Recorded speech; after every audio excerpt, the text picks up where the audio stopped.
Alrighty, folks. This week's course is called Kiln Creek. Now that is a kiln, K-I-L-N, as in a oven. So this time we're gonna just start at the end and work backwards towards the front. So Kiln Creek is a golf club, a decently upscale, not overbearingly obnoxious golf club, but enough of a obnoxiousness, let's put it that way, hoity-toityness, to where they have a little bit of look down your nose at this course. Maybe just a touch, just a bit. It's definitely a decently upscale course. It's a nice course. The course is not necessarily in the world's best condition. Maybe it got a little bit too wet the last couple of weeks for the fairway grass, but also it is a links course for the most part, and as such, it does have these swales, and this course has big swales on the sides. And I would say that if you take your average links course and it's pretty much flat for the most of the course, and the swales are like maybe 2 feet at the most, this course will put that to shame. The swales in this course are quite big. The slope coming off those swales going down to what I would call the house level, which is a good 6 to 10 feet below the top of the swales, that is a serious drop off. So to mix a couple of things but get to the point real quick, let's put it this way, okay? I had a great time playing the course. It was a really nice course. They have a lot of good facilities there. Bar is decent, not too big. The clubhouse is decent. The pro shop is decent, not too big. It just has it's like your regular average golf course property, except it's modern design as opposed to colonial or turn of the century or something. It's not like it's a new building. It's all brick and everything, and it's actually pretty decent. Okay, you have a nice driving range in the center. When you come out of the clubhouse, you walk straight. You look straight up. The first thing you see there is the driving range. And the first hole starts off to the right. They have a proper starter shack there. And then the 10th hole starts off to the left of the driving range. So the first tee box, you really kind of can't quite see the driving range from the blue, certainly the black tees. But the 10th tee box is like in full stadium view of the driving range. So trust me, it is an interesting 10th hole shot. And there's a big pond on the left side of the fairway. It's about a 400-yard number 10 and from the back tees, and you were just like sitting there in full display from that tee shot. And so I would say it is a evergreen type boundary course. There's a lot of evergreens and a lot of tall, these basic trees that we have here in the East Coast that I can't quite say what it is, a judicious or whatever it is. I couldn't tell you. But a fair amount of trees, and the border of the course is a lot of pine needles under some of these trees in some areas, and a lot of dense trees in some of these areas. But in just as much of an issue with the trees, which they're not really a hard boundary on most of the boundaries where there are trees. The other side of the fairway almost always has this solid row of houses along the side. Okay. Now this is one of the things that I kind of cut a corner here by picking this course. I wanted to play a course that was near the beach, or at least down by the shore. And I was actually looking at a place in Ocean City that I was looking for, but I couldn't remember where it was. And I played in Ocean City quite a few times. So I said, all right, let's try Virginia Beach. And I played at Virginia Beach once. This course is actually in Norfolk, not actually Virginia Beach. It's on the other side of the James River or whatever it is that goes between Virginia Beach and Norfolk. But it's in the middle of a shore type development, which is very similar to what is on the Cambridge shore. It's somewhat similar to that kind of approach, where it's this planned community slash golf course. Although this course, I would say, is significantly newer and bigger than the one at Cambridge. The one at Cambridge is not bad. I actually would recommend, if you're in the area, to go play it. It has a lot of the same problems that this one has, but it's also a great course. It's a really nice course. Not the world's spiffiest course, but it's still a good, challenging course to play. And in some ways, it's more challenging than this course was, because I think this course is a much more straightforward course. It's a very brutish kind of links course, whereas that course in Cambridge has more finesse to it. But it's still long, still challenging, and still a tough course. Probably a tougher course than this one was, but at the same time, this one was fun. It was a lot of fun to play it. It's the Slip 132 course from the back tees. However, just as I had problems on the 18th hole on the Cambridge course, I had problems on the 18th hole on this course. And unfortunately, this is the common theme. The 18th and the first hole, the 10th and the 9th and so forth are much closer to the clubhouse. And being close to the clubhouse invariably means that you have people who live in the houses near the clubhouse on those fairways, and they tend to take the whole golfing thing as a joke. You almost always run into somebody who's going, oh, look, it's a golf course. I'll go walk my dog on it. In the case of Cambridge, this is what happened. Is I had this guy walking his dog next to the 18th tee box, and I had to sit there and wait for him to get. As a matter of fact, not just me, but the group in front of me had to wait for him to get the hell out of the way. It's an old guy and his little tiny dog, and he's just strolling around next to the tee box. Well, we're out there with 3 woods and 5 irons, dialing in on that green, knowing there's a good chance that we're going to shell this guy if we hit while he's out there. And sure enough, it was a disaster playing that hole because of him, because he slowed us all up, and we all got stiff and everything on the way in. The other course here at Kiln Creek was not at all like that. I had pretty much the run of the course. I started at about 2:30 on a Saturday, and as you know, starting in certainly in Virginia, starting afternoon, it's going to get empty real fast. So I was paired up with a guy. We played behind these 2 Asian ladies who were doing it pretty well, keeping a good pace, and we played around the front side, had a good time playing it. I got to tell you, some of the tee shots on that back side were certainly daunting from the back tees, and they had a tournament that day, and the back tees had been moved up in many of the holes, and so ultimately it was a good 9-hole round, okay, but at the same time it did have a lot of familiarity with several other courses that I played, where you're playing a flat par 4 that's pretty much straight up, or maybe it has a slight dogleg left or a slight dogleg right or whatever, but there's houses all along the side on at least one side of the fairway. And that was certainly bringing a lot of, oh, I've done this before, I've seen this before kind of thing going. But also, it runs right next to 64, I-64. So on at least one of the holes, which was a really nice hole, we had to, literally, the sound barrier for I-64, 20, 30 yards behind us, behind a green, behind a tee, on two or three holes in consecutive, and certainly one where we went away from it directly, perpendicularly. But it was like a miniature, I don't know, independent golf course, which is in Richmond. It's a nice course, a nice upscale course. The houses were not nearly as upscale. They were just your, I would say, more or less middle class houses.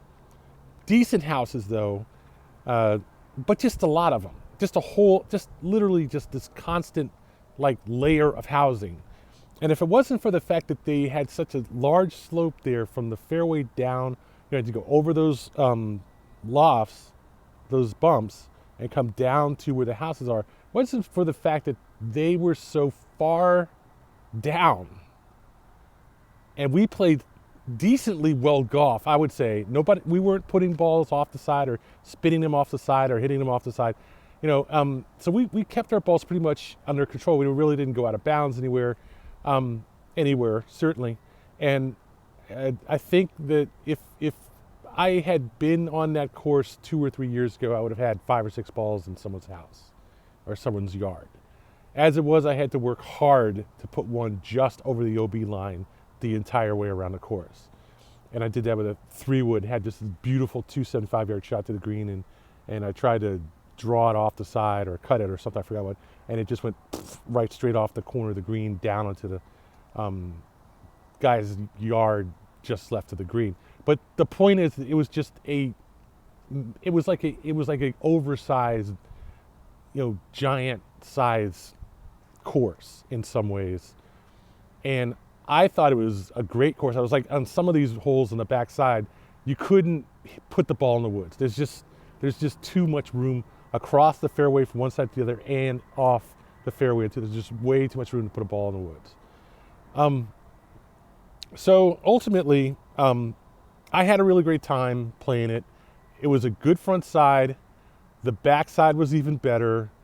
While it was still moderately challenging, in no way was it a very difficult course. It was moderately challenging. I still had opportunity to miss an approach shot here and there, pull one left or something like that, but still find it because there was just so much room away from the green. I mean, so much room. And it was only really a peril on one side of the hole for the woods. The answer very simply is you don't hit into the woods on that side. You don't hit a shot, to the right where there's a lake on the side. You take the shot to the pin and take the drift that the wind's blowing away. You take it, but you don't, try to split hairs and hit with the and play with the wind going towards the lake. Stuff like that. Simple things, which I might put in my book at one point in time, How to Play a Slope 145 Course and Survive. I'm literally thinking about putting together a video like that. When you're a 20 handicapper. So believe me, I was having a great time playing this course until I got to the 18th tee box. Get to the 18th tee box, there is a party up ahead on the right. It's a dogleg right, and there's a house just short of the dogleg, and there are a bunch of kids out there on the fairway playing, I don't know, hide and go seek. Some of them were playing, I could hear them from where they were, and tossing the football around and everything. And black kids, 8 to 15 years old, depending on, there's a good age range of kids, but in no way should they have been where they were. They just should not have been there. And so I'm standing there on the tee box, I'm looking at them, and I'm like, I'm not saying a damn word. I've been in this situation with kids more than enough times, where they get a bunch of kids together, and they act like the biggest badasses on the planet. Okay, and 9 times out of 10 with black kids. I've seen it happen with white kids where there's 1 or 2 or 3, and they just act like, golf course is a racetrack for their 4x4s and stuff like. The last time I played last weekend, the week before last, at Kiln Creek, they had a guy out there just running a Kawasaki around the outer half of the course where there weren't so many houses. And they were like, yeah, we've talked to this guy before. The guy who was spraying the course caught him riding this thing around, told him not to do it anymore, and he immediately went back and started riding around from the other direction, from the entrance of the course. So there's this thing that I just want to mention this briefly this one time. We're going to make this one under 20 minutes for sure. I really honestly believe that kids have gotten to a point these days where they will instantly do something if you tell them not to do it. They will instantly do it. If somebody tells them not to go play in traffic, they will instantly go run out in the traffic.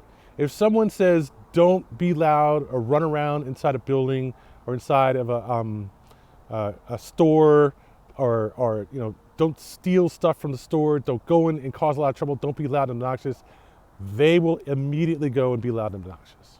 It's just, there's something about the mentality of kids these days. It's a lack of discipline come from their parents, combined with just having a lifestyle where it's a bunch of them and their friends going around acting like complete jackasses. And I'm not going to say every kid is like this, because I sure as hell don't know every kid, but I know enough kids that are like this, okay, to know it is definitely an issue that we are dealing with in society. And this was a classic case. I was not going to go and talk to these young black kids. One or two of them at least yelled out, "He don't want nothing to do with Joe," it was talking about some guy, I don't know who he was talking about, and whose parents, or at least one or two parents of the kids, had come out to the fence already and told them to get out of the fairway. And they walked out of the fairway, and then they turned around and walked back even further out into the fairway than they were the first time. But by the time the group behind me came up to my tee box, they had taken over the left side of the fairway, left half of the fairway, which was elevated, and the right side of the fairway near their fence, which was lower, and the woods, which had a bunch of these evergreen trees in it, right next to the fence.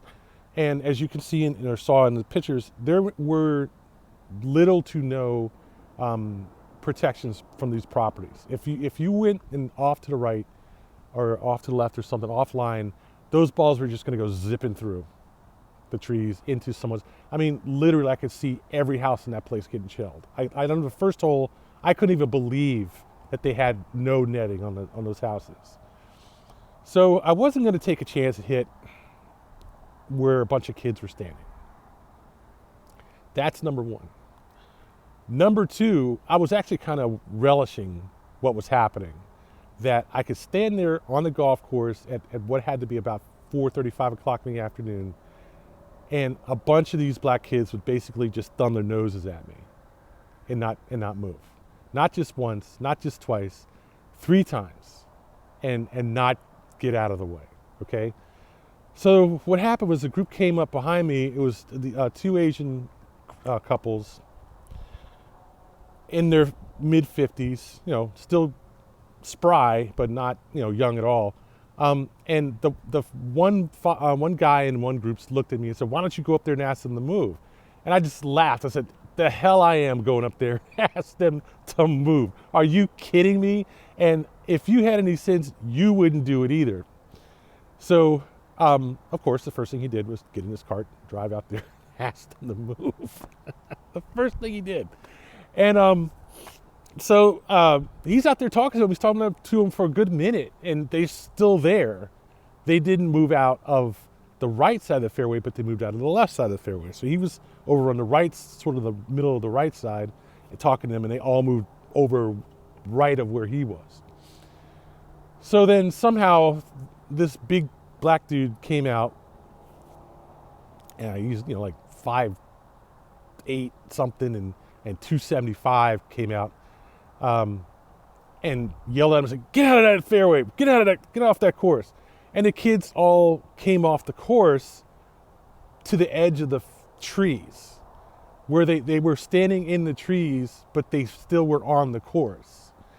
And I was like, no, I'm not hitting. There are just so many reasons not to do that. I'm not hitting a golf ball out into a fairway, which is already dangerously close to a bunch of houses and backyards, but there's a bunch of kids standing in the rough, essentially. I'm not taking that chance.